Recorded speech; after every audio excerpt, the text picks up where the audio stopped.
ఇప్పుడు ఆయన అంత ఎత్తున పైన ఎక్కడో కూర్చున్నాడు. మీరందరూ ఎక్కడ కూర్చున్నారు? మీరందరూ ఎక్కడ కూర్చున్నారు? మన భారతదేశ స్త్రీకి సంస్కృతి సంప్రదాయాలకు పుట్టినిల్లైన ఆలవాలమైన మన భారతదేశానికి ప్రతీకగా ఉండి మన సంస్కృతిని ఇష్టపడి అవలంబిస్తున్న పాశ్చాత్యులందరూ ఇక్కడ మారి సాధుసంతులుగా మారుతున్నారు. చీరలు కట్టుకుంటున్నారు.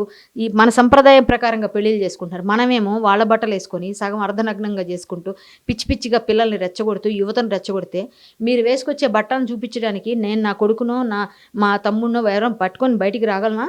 మీరు వేసుకునే బట్టలను చూసి అసహ్యపడిపోయి మొహాలు తలదించుకొని వెళ్ళిపోతున్న నా పక్కన ఉన్న నా పిల్లల్ని చూసి నేను ఏం సమాధానం చెప్పాలి? అంటే సినిమా ఇండస్ట్రీ అంటే విచ్చలవిడితనమా?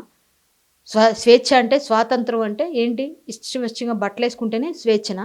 ఇష్టం వచ్చినట్టుగా నోటు దురుసుగా మాట్లాడితే బూతులు తిరిగి బిగ్ బాస్లోకి తీసుకుంటారని మాట్లాడడం ఆడవాళ్ళ స్వాతంత్రమా? ఇది కాదు కదా మనం చెప్పాల్సింది. మొన్న మీ అబ్బాయి ఒడుగులో మీరు పట్టు చీర కట్టుకొని కూర్చున్నారు కానీ పిచ్చి డ్రెస్ వేసుకొని కూర్చోలేదే మరి మీకు సంస్కృతి సంప్రదాయాలు తెలుసు కదా. మరి అనసూయ గారు మాట్లాడారు కదా, నా ఇష్టం నా దుస్తులని. అదే దుస్తులు మరి మీ అబ్బాయి ఒడుగులో ఎందుకు వేసుకోలేదు? మరి మీ ఇష్టం కదా, అప్పుడు కూడా వేసుకోవచ్చు. అంటే అప్పుడు మీకు సంస్కృతి సంప్రదాయం గుర్తొచ్చిందా? అంటే అప్పుడు తెలిసిందా భర్త పక్కన ఎలా ఉండాలో? బయటకు వచ్చేటప్పుడు మాత్రం నా ఇష్టం నా దుస్తులని ఎట్లా పోస్ట్ పెడతారు? మనం అడవిలో లేం, మనం సమాజంలో ఉన్నాం. సమాజాన్ని చెడగొట్టే బాధ్యత తీసుకోకూడదు, బాగుపెట్టే బాధ్యత తీసుకోండి. మీరు కూడా మంచిగా మాట్లాడండి. ఇప్పుడు ఆయన క్షమార్పణ చెప్పాడు. మీరన్న మీ మాటలన్నీ మిమ్మల్ని అందరూ ప్రజలందరూ కూడా మాట్లాడుతున్నారు. మనల్ని అందరినీ ఆడవాళ్ళని, మిమ్మల్ని అంటే నన్నంటే మిమ్మల్ని అన్నట్టే, ఆడవాళ్ళందరినీ అన్నట్టే. సో మీతో పాటు మేము నడుస్తాం మంచి విషయంలో.